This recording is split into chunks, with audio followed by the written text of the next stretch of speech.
So hello दोस्तों, कैसे हो आप लोग। तो दोस्तों मैं आप सभी का स्वागत करता हूं आपके अपने प्रतिगिरी कॉमर्स अकेडमी पे। दोस्तों यहाँ पे अगर हम बात करें तो हमने 5th चैप्टर से जो हमारी शुरुआत थी वो हमने कर दी थी। और यहाँ पे अगर हम बात करें तो आज हम आधे चैप्टर तक जो है आपकी जो चीजें है वो यहाँ पे हम क्या आ चुके हैं। अब यहाँ पे अगर मैं बात करूं तो आज हम जो आगे के जो टॉपिक्स है वो क्या करने वाले हैं, आपके क्या करने वाले हैं। अब यहाँ पे अगर हम बात करें तो in the last lecture what we have covered with the significance of the rural development in India, rural development and what is rural development and the definition of the same. आज हम यहाँ पे बात करेंगे एग्रीकल्चर क्रेडिट इन इंडिया। अब देखो सीधे सीधे बात अगर मैं कहूँ तो एग्रीकल्चर क्रेडिट की जो पॉलिसी है आपके लिए तो वो कहीं ना कहीं बहुत ही ज्यादा इंपॉर्टेंट रखती है। और कहीं ना कहीं हमें क्या करना चाहिए, इससे जो मिनिस्ट्री होती है वो क्या करती है, इसको लुकआउट करती है और टाइम टू टाइम इस पे चेंजेस करती रहती है। देखो सीधी सीधी बात है, अगर देखो अभी यहाँ पे अगर मैं बात करूँ तो आपके दिन में आपके साल है तो साल जो रहता है बदलता रहता है और साथ ही साथ साल जैसे जैसे बदलता रहता है उसके लिए जो टाइम होता है, जो सर्कमस्टांसेस यानी जो सिचुएशन होती है वो भी बदलती रहती है। तो जो पहले बनाए हुए जो लॉज है, जो पॉलिसीज है, वो पहले जो सर्कमस्टांसेस थे, जो सिचुएशन था, जो मुश्किलें थी आपके फार्मर्स की, उनको मद्देनजर रखते हुए क्या बनाई गई थी। लेकिन आज जो सिचुएशन चेंज हो गई है, सर्कमस्टांस चेंज हो गया है, लोगों की जो किसान है उनकी जो मुश्किल है वो भी क्या बदल गई है। तो यहाँ पे ये बहुत ज्यादा जरूरी बन जाता है कि हम जो पॉलिसीज है उसको क्या बार बार क्या रिव्यू करें। अब एग्रीकल्चर क्रेडिट, अब एग्रीकल्चर क्रेडिट की अगर मैं बात करूं तो वो दो तरीके से आपका डिवाइड है। सबसे पहला आपका क्या आता है on the basis of tenure और दूसरा क्या होता है on the basis of purpose. Tenure का मतलब क्या हो गया, टेन्योर मतलब टाइम, कि टाइम के हिसाब से क्या वो थोड़ी सी आपके डाइवर्ट की है। सबसे पहली चीज अगर मैं बात करूं तो ये क्या किया गया है आपके on the basis of tenure की अगर मैं बात करूं तो ये आपके 3 पीरियड में डिवाइड किया गया है। सबसे पहला आता है आपका शॉर्ट टर्म, दूसरा आता है मीडियम टर्म और आपका तीसरा आता है आपका लॉन्ग टर्म। अब शॉर्ट टर्म पीरियड मतलब क्या होता है, मतलब एक ऐसा कोई भी उधार, ऐसा कोई भी लोन या फिर ऐसा कोई भी क्रेडिट, क्रेडिट मतलब क्या होता है लोन या फिर उधार, ठीक है। ऐसा कोई भी क्रेडिट जो किसानों को 2 साल के पीरियड से कम के लिए मिल रहा है। मतलब जैसे फॉर एग्जांपल मैंने 1.5 साल के लिए, तो मेरा कौन सा वाला कहलाएगा, वो शॉर्ट टर्म कहलाएगा। समझ में आ गया। अगर मैंने 4 साल के लिए लिया सर तो मेरा कौन सा क्रेडिट कहलाएगा, वो long term credit, medium term credit कहलाएगा। कौन सा क्रेडिट कहलाएगा, वो मीडियम टर्म क्रेडिट कहलाएगा। वहीं अगर मैंने 6 साल के लिए लिया, 7 साल के लिए ले लिया तो इसको हम लोग क्या बोलते हैं, आपका लॉन्ग टर्म क्या क्रेडिट क्या बोलते हैं। इतनी चीजें क्लियर हो गई, ठीक है। शॉर्ट टर्म क्रेडिट मतलब आपने 2 साल के पीरियड तक के, 2 साल से कम के पीरियड के लिए यानी 1 साल, 1.5 साल, 1 साल 8 महीने के लिए लिया तो आपका शॉर्ट टर्म क्रेडिट होता है। अगर आपने 4 साल 5 साल के लिए ले लिया तो आपका मीडियम टर्म क्रेडिट होता है। लेकिन वही आपने 6 साल 7 साल के लिए ले लिया तो आपका लॉन्ग टर्म क्रेडिट क्या होता है। अब अगर मैं बात करूं, ये 2 साल के पीरियड का होता है, जैसे आपको फर्टिलाइजर्स खरीदने हैं, आपको पेस्टिसाइड खरीदने हैं तो इसके लिए होता है। फिर उसके बाद 5 इयर्स के लिए आपको जैसे लैंड रिफॉर्म करना है, चीजें को अच्छा करना है तो वहां पे लॉन्ग टर्म क्रेडिट क्या होता है। जैसे आपको ट्रैक्टर लेना है तो ये आपके लॉन्ग टर्म क्रेडिट होता है। इतनी चीजें मेरे ख्याल से क्लियर हो गई। शॉर्ट टर्म मतलब 2 साल के कम के लिए, मीडियम टर्म मतलब 5 साल के अंदर अंदर के लिए, लॉन्ग टर्म मतलब क्या 5 साल के ज्यादा के लिए, ठीक है। अब on the basis of productivity की अगर मैं बात करूं तो पर्पस की अगर मैं बात करूं तो ये 2 तरीके से डिराइव्ड है, एक प्रोडक्टिव और एक अनप्रोडक्टिव। प्रोडक्टिव मतलब क्या होता है, ऐसा कोई भी लोन जो लिया गया है किस चीज के लिए, आपकी क्रॉप्स उगाने के लिए या फिर डायरेक्टली या फिर इनडायरेक्टली वो जो चीज हो रही है वो यूज हो रही है आपके क्या क्रॉप के प्रोडक्शन के लिए, तो इसको हम लोग क्या बोलते हैं, आपका प्रोडक्टिव पर्पस बोलते हैं। क्या बोलते हैं इसको हम लोग, प्रोडक्टिव पर्पस। वही अनप्रोडक्टिव पर्पस किसको बोलेंगे हम लोग, ऐसा कोई भी लोन जो किसान अपने पर्सनल कंजप्शन के लिए ले रहा है, जैसे घर बनाने के लिए ले रहा है, बेटी है उसकी शादी के लिए ले रहा है, लड़का है उसकी शादी के लिए ले रहा है, गाड़ी खरीदने के लिए ले रहा है, तो ये सारी चीजें क्या होती है आपके पर्सनल कंजप्शन में आती है, तो उसे हम अनप्रोडक्टिव में बोलते हैं, ठीक है। अब sources of agriculture credit in India, अब यहां पे अगर मैं बात करूं तो जो सोर्सेस एग्रीकल्चर क्रेडिट के इंडिया में वो आपके क्या 2 तरीके से, एक आपका नॉन इंस्टीट्यूशनल है, एक आपका इंस्टीट्यूशनल है। अब नॉन इंस्टीट्यूशनल सोर्सेस क्या होते हैं, अगर मैं बात करूं तो जितना भी लोन चल रहा है किसानों के ऊपर, जितना भी रूरल क्रेडिट जिसे हम लोग बोलते हैं गांव का जो आपका उधार जो चल रहा है पूरा टोटल अगर मैं बात करूं तो 100% में अगर मैं बात करूं तो 40% क्या 40% जो क्रेडिट है वो आपके क्या नॉन इंस्टीट्यूशनल सोर्सेस से क्या लिया गया है। और बट ऑब्वियसली बात है भाई, जो हमारे जो फार्मर्स होते हैं वो बैंक के भागदौड़ लगाना कम पसंद करते हैं, वो क्योंकि उनको उतना प्रोसीजर के बारे में नॉलेज नहीं होता, उनको चीजों के बारे में नॉलेज, उनको डॉक्यूमेंटेशन के बारे में नॉलेज नहीं होता है, तो इस वजह से वो क्या करते हैं, इसको कहीं ना कहीं आपका पीछे हटाते हैं या फिर इसको नजरअंदाज करते हैं। लेकिन वो लोन किससे लेते हैं, आपके मुनिंदार हो गए, रिश्तेदार हो गए, पड़ोसी हो गए, इन सभी से लोन लेते हैं। तो ये क्या होता है, ये आपका नॉन इंस्टीट्यूशनल, मतलब लोन देने वाला कोई ऑर्गेनाइजेशन नहीं है, कोई फर्म नहीं है, वो एक इंडिविजुअल पर्सन है, वो इंडिविजुअल ग्रुप ऑफ पर्सन है। समझ में आ गया। तो वो लोन देता है, तो इसको हम लोग नॉन इंस्टीट्यूशनल सोर्स बोलते हैं। आरओआई यानी जो रेट ऑफ इंटरेस्ट रहता है वो बहुत ज्यादा रहता है, और जब किसान उनसे लोन लेते हैं तो उन्हें गिरवी रखना पड़ती है चीजें, कोलेटरल रखना पड़ता है। कोलेटरल मतलब एज ए सिक्योरिटी या फिर गिरवी रखनी पड़ती है चीजें। जैसे फॉर एग्जाम्पल अगर मैं बात करूं तो मैं जमीन, फॉर एग्जाम्पल अगर मैंने लिया तो मैं क्या रखूंगा, मैं अपने घर के पेपर रख दूंगा उसके पास, गिरवी रख दूंगा, या फिर मेरी जमीन के कागजात जो रहेंगे मैं उसके पास गिरवी रख दूंगा, कि इन केस अगर मैं लोन पे नहीं कर पाता हूं तो मेरे जो जमीन है वो उनका हो जाएगा। और साथ ही साथ ऐसा भी होता है कि जो रेट ऑफ इंटरेस्ट इतना हो जाता है कि ये कहावत इस पे बहुत ज्यादा अच्छे से सूट करती है कि भैया जितने की मुर्गी नहीं उतने का मसाला, मतलब जितना लोन नहीं रहता है उससे ज्यादा क्या हो जाता है, आपका जो ब्याज हो जाता है। क्लियर हो गया। अब इसमें कौन आते हैं, आपके मनी लेंडर्स आते हैं, ठीक है, ऑलरेडी मैंने उसके बारे में बता दिया आपको। और प्राइवेट सेक्टर्स, प्राइवेट सोर्सेस किस हो गए, जैसे ट्रेडर हो गया, लैंडलॉर्ड्स हो गए, कमीशन एजेंट्स हो गए, रिलेटिव्स हो गए, फ्रेंड्स हो गए, ये सभी आते हैं।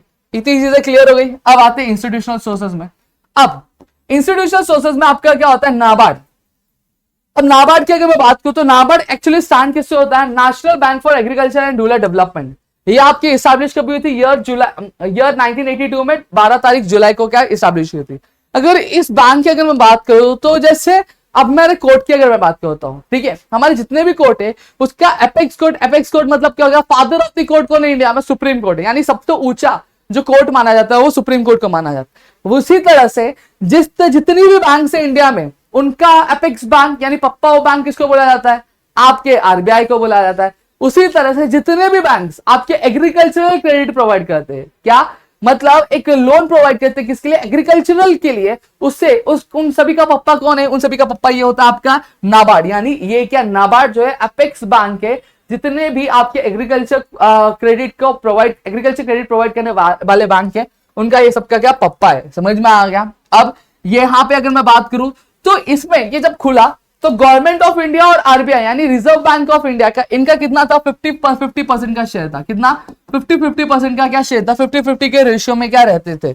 समझ में आ गया। और उस टाइम पे उनका जो पेड अप कैपिटल था वो कुछ समथिंग आपके 100 करोड़ के आसपास का था। कितने का था आपका, 100 करोड़, सॉरी उस टाइम पे आपके 100 करोड़ के आसपास का क्या था उनका कॉन्ट्रीब्यूशन था। अब यहीं पे ये प्रमोट किसे करते हैं, आपके एग्रीकल्चर को प्रमोट करते हैं। स्मॉल स्केल इंडस्ट्री यानी जो इंडस्ट्री आपके स्मॉल स्केल पे क्या करती है, वर्कआउट करती है, उसको कॉटेज इंडस्ट्री मतलब क्या होता है सर, कॉटेज इंडस्ट्री मतलब एक ऐसी इंडस्ट्री जो एक अकेला पर्सन चलाता है उसको हम लोग कॉटेज इंडस्ट्री बोलते हैं। विलेज इंडस्ट्री मतलब जो गांव में चलने वाली इंडस्ट्री। हैंडीक्राफ्ट मतलब जो चीजें हाथ से बना के क्या करता है आपका सप्लाई करता है उसको हम लोग क्या बोलते हैं, हैंडीक्राफ्ट इंडस्ट्री क्या बोलते हैं। ठीक है। अब अगर मैं बात करूं 31 मार्च यानी 31 मार्च 2018 तक जो पेड अप कैपिटल था वो कितना था, 10,580 करोड़ रुपए थे। कितने, 10,580 करोड़ रुपए का इसका पेड अप कैपिटल था। ठीक है। और आज के डेट में अगर मैं बात करूं तो इसका जो अकेला जो मालिक है वो कौन है, आपका गवर्नमेंट ऑफ इंडिया है। कौन है, गवर्नमेंट ऑफ इंडिया। इसके ऊपर आरबीआई का कोई भी अधिकार नहीं है दोस्तों। अब यहीं पे अगर मैं बात करूं तो आपका क्या आता है, आ जाओ भाई आ जाओ। अब यहां पे अगर मैं बात करूं रूरल कोऑपरेटिव क्रेडिट इंस्टीट्यूशन की अगर मैं बात करूं तो यहां पे भी जो रूरल कोऑपरेटिव क्रेडिट इंस्टीट्यूशन है ये क्या करता है, ये आपके दो पार्ट में डिवाइडेड है, एक आपके शॉर्ट टर्म में और एक आपके लॉन्ग टर्म में। ठीक है। शॉर्ट टर्म अब मुझे बताने की जरूरत नहीं है। शॉर्ट टर्म मतलब क्या होता है, ऐसे कोऑपरेटिव बैंक्स जो क्या करते हैं आपको पता है, जो 2 साल से कम के पीरियड का क्या करते हैं आपके लोन प्रोवाइड करते हैं उनको हम शॉर्ट टर्म में डालते हैं, और लॉन्ग टर्म में हम लोग 5 साल से ज्यादा की पीरियड का रहता है उसको हम लोग लॉन्ग टर्म में। अब इसमें आपके 3 तरह के टाइप्स पे काम करते हैं, जो आपका आता है प्राइमरी एग्रीकल्चर कोऑपरेटिव सोसाइटी, फिर डिस्ट्रिक्ट एग्रीकल्चरल कोऑपरेटिव सोसाइटी, फिर उसके बाद अगर मैं बात करूं सॉरी क्रेडिट कोऑपरेटिव सोसाइटी, फिर उसके बाद आपका स्टेट कोऑपरेटिव अब सोसाइटी। तो इस तरह के आप कोऑपरेटिव बैंक सोसाइटी है। ठीक है। आपके इस तरह के बैंक से ये क्या करता है, ये आपके गांव लेवल पे काम करता है, विलेज लेवल पे, ये आपके डिस्ट्रिक्ट लेवल पे काम करता है, ये आपके स्टेट लेवल पे क्या काम करता है। इतनी चीजें क्लियर हो गई। अब लॉन्ग टर्म की अगर मैं बात करूं तो लॉन्ग टर्म पे भी आपका क्या किया गया, आपका डिवाइड किया गया है सब 2 पार्ट में। आपका एक primary cooperative agriculture and rural development bank आता है और एक आपका state agriculture and rural development bank आता है। अब ई वाला जो बैंक है वो क्या आपके डिस्ट्रिक्ट लेवल पे काम करता है, आपके स्टेट लेवल पे काम करेगा। ठीक है। सॉरी ये डिस्ट्रिक्ट सॉरी आपके गांव लेवल या फिर जोनल लेवल पे काम करता है, और ये जो बैंक होती है ये आपके डिस्ट्रिक्ट लेवल पे क्या काम करती है। ठीक है। अब कमर्शियल बैंक की अगर मैं बात करूं तो कमर्शियल बैंक, और बट ऑब्वियसली बात है जितने भी प्राइवेट बैंक्स होती है उनके जो ब्रांचेस है आपको देश के कोने कोने में क्या देखने मिल जाएगा। अब ये देश के कोने कोने में बैंक्स क्या खोलकर उसमें क्या करते हैं, आपके जो किसान होते हैं उनको क्या करता है, आपका जो लोन है वो क्या प्रोवाइड करता है, तो ये आपका कमर्शियल बैंक हो गया। रीजनल रूरल बैंक, अब रीजनल रूरल बैंक की अगर मैं बात करूं तो ये आरबीआई आरआरबी 1976, राइट, हाँ 1976 एक्ट के तहत क्या किया गया था, ये पास किया गया था act, sorry regional rural bank 1976 act के तहत क्या ये जो बैंक था ये स्टैब्लिश किया गया था। और इसका काम क्या है, इसका मोटिव ये है कि भैया जितने भी रीजनल रूरल, जो आप रीजनल लेवल पे या फिर रूरल लेवल पे जो किसान है उनको क्या करना है, उनको क्रेडिट से रिलेटेड, फाइनेंस से रिलेटेड जो रिक्वायरमेंट होती है उसको क्या फुलफिल करना। अब माइक्रो फाइनेंस इंस्टीट्यूशन अगर मैं बात करूं तो ये माइक्रो फाइनेंस इंस्टीट्यूशन क्या करती है, इसके जो बैंक है ये बैंक लोन प्रोवाइड करते हैं, लेकिन इसके जो रेट्स होते हैं वो कैसे होते हैं, कंसेशनल होते हैं, मतलब इंटरेस्ट जो रहता है वो कम रहता है। बट यहां पे एक प्रॉब्लम और आ जाती है कि जो किसान इसको अवेल नहीं कर पाते, हाँ जो अच्छा खासा किसान है वो कर पाता है, लेकिन जो पुअर किसान बोला पुअर फार्मर्स है, जो आपके लोअर स्केल वाले फार्मर्स होते हैं, स्मॉल स्केल फार्मर्स होते हैं, वो इस चीज का फायदा नहीं उठा पाते क्योंकि इनको डॉक्यूमेंटेशन का पता नहीं होता है, उनको साथ ही साथ ये जो डिले होता है, मतलब लोन पास होने में टाइम लगता है और उनको कैसा झटपट पैसा चाहिए होता है, तो झटपट उनको नॉन इंस्टीट्यूशनली दे पाएगा। बैंक वालों के सबसे क्या होते हैं, आपके प्रोसीजर्स होते हैं, उनका फाइल्स होते हैं, वो सारी फाइल्स का क्या काम करना पड़ता है तभी लोन मिल पाता है, ठीक है। तो वहां पे ये, लेकिन माइक्रो फाइनेंस इंस्टीट्यूशन में तो वो कर नहीं पाते, लेकिन उनके लिए भी क्या होती है, एनजीओ होती है। एनजीओ मतलब क्या हो गया, नॉन गवर्नमेंटल ऑर्गेनाइजेशन, जिनका मोटिव क्या होता है, सर्विस प्रोवाइड करना, प्रॉफिट अर्न करना मेन मोटिव नहीं रहता। तो वो भी क्या करती है, आपके कम रेट ऑफ इंटरेस्ट में क्या करती है, फार्मर्स को क्या लोन प्रोवाइड करती है, प्लस जो पेपर वर्क भी होता है वो क्या होता है, उनका कम से कम होता है, ठीक है।